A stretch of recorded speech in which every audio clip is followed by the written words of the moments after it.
he took the timbales and brought them to the front of the orchestra. He always looked at the instrument not as an instrument just to play rhythms on, but as a musical instrument that was capable of many melodic tonal variations. They call him Cuban Pig. He's the king of the... At age 16, Tito became a musician full-time, and within 2 years was playing drums with the Noro Morales Orchestra, where Tito gained his first film screen exposure.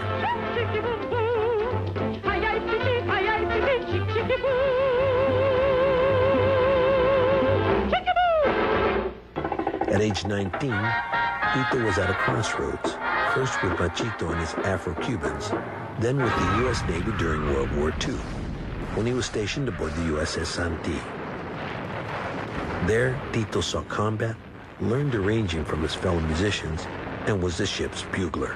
And as you know, the bugler, they sound reveille and the call to arms. He would always warm up his lips, his chops, you know, playing something, you know. Inadvertently, one day he had put, the microphone was on, and he starts to play a call to arms, you know, battle stations. So the whole damn ship goes into complete battle stations, only to find out that it was a false alarm. He says, so all you heard on the ship is, where's that little Ernestito? Because we're going to kick his ass. He said, oh, I hid. For the next 3 days, you couldn't find little Ernestito.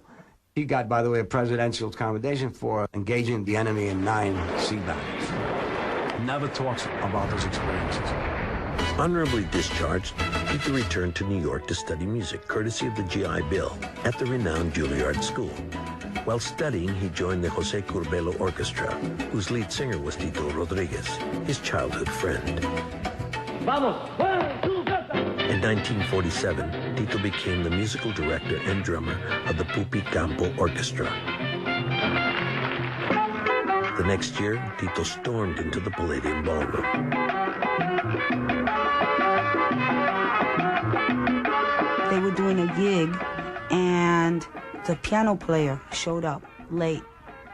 And Tito, being the kind of guy he was, you know, one monkey don't stop no show.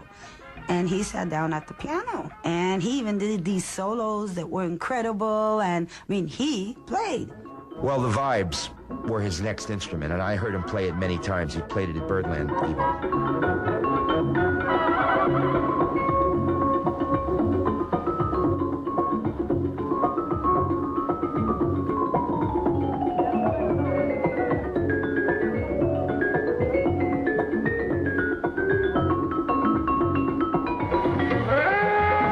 Saxophone,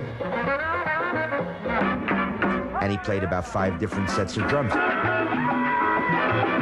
He just put 2 sticks in his hand and he'd go. Sometimes we'd arrive to play in a place out on the road where the crowd would be kind of scanty, and he'd play for 10 people as if there were 10,000 people out there. And we were flying on a flight, and they messed up with my ticket, and I accidentally was placed in first class, which is fine with me.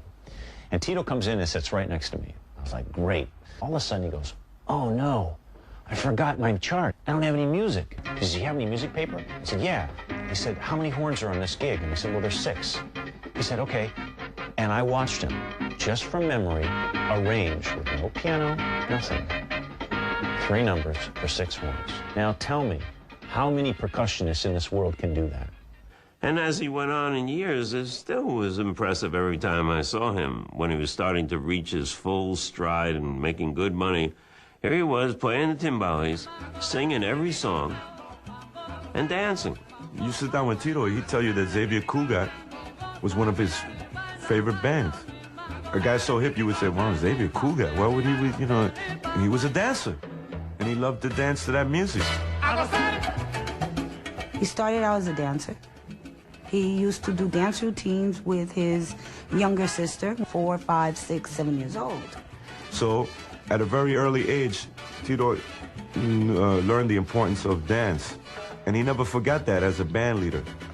He really made you feel like he was playing that music for you. Tito changed my life because I got to see him when I was 12 years old. He came to perform in a street concert.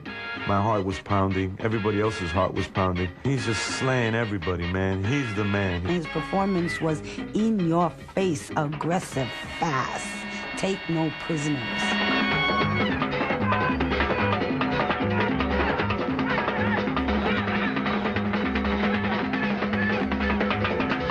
All of a sudden, the last chord of the arrangement, pow, comes in, and you go, whoa, what is that chord, man?